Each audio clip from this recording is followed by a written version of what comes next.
To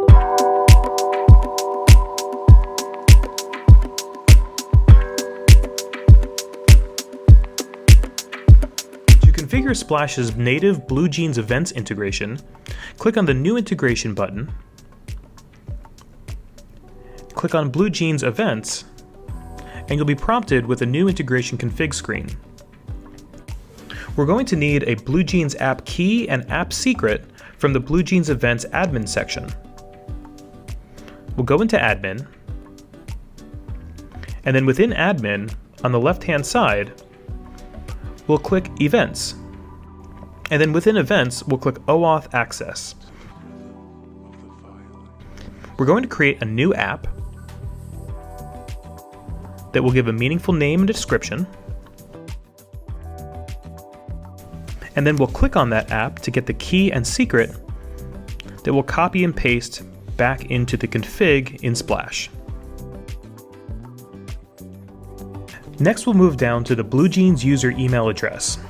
You should enter an email address here that corresponds with a BlueJeans user account that you want to act as a default.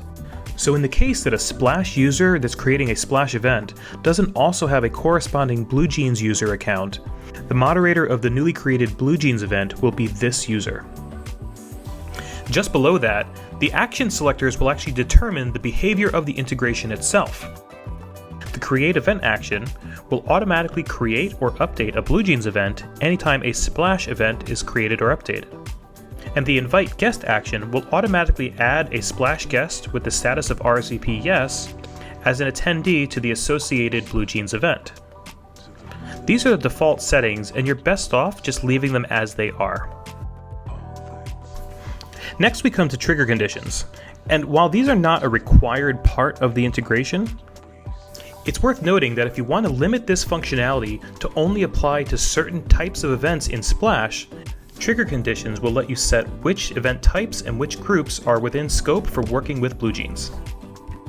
Finally, we have our settings around checking in and checking out users based on when they join and when they leave a BlueJeans event. If these are left enabled, then the check-in and check-out times will actually be on the Splash event guest list and represent how long each guest stayed in the webinar. To finish up, I'll save my settings, and then I'll scroll up and turn the entire integration config on. Alright, so now we're all set. I'm going to go ahead and create a new event. And as I create this event, I should keep a couple of things in mind as we go through. For instance, the name of my event in Splash is also going to be the name of my BlueJeans event. If I'm using trigger conditions, I should make sure that I'm using an event that actually is going to work with BlueJeans based on my settings.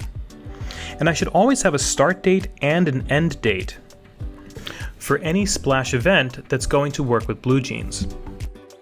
If you select the to be determined option for the start date, Splash will not be able to create a BlueJeans event, as all BlueJeans events require a start date and an end date. Now that you've provided your event details, we can go to the next screen and choose an on-brand theme. Splash will automatically create all the assets you need to throw your event, and simultaneously reach out to BlueJeans to create a connected BlueJeans event. And you'll see that when you take a look at your event in BlueJeans, it'll have the same title, start date, end date, and time zone. And if we view the event details inside BlueJeans, we can see that the moderator has been set as myself, the user. It's worth noting again that if the person who created the event in Splash does not have a BlueJeans account, then the moderator will be the default account set at the org level. At this point, we can make a few more tweaks if we need to make the event exactly perfect, publish it, and then start collecting RSVPs. We'll fast forward just a little bit to the point where we actually have some registrations. And if we switch over to BlueJeans, we can see that all of those people who are marked as RSVP yes can be found as attendees under the participants list. We'll fast forward again, this time to the point where we're actually ready to start our BlueJeans event. As guests start to join our webinar, they'll automatically be checked in with a timestamp on the Splash guest list. And whenever they leave the webinar, BlueJeans will update Splash again, this time marking them as checked out and automatically tracking a separate timestamp.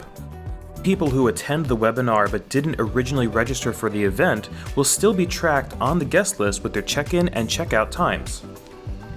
Combining BlueJeans' easy-to-use, high-fidelity webinar platform with Splash's on-brand event marketing suite means that you're ready to take a scaled events program virtual without having to compromise on anything.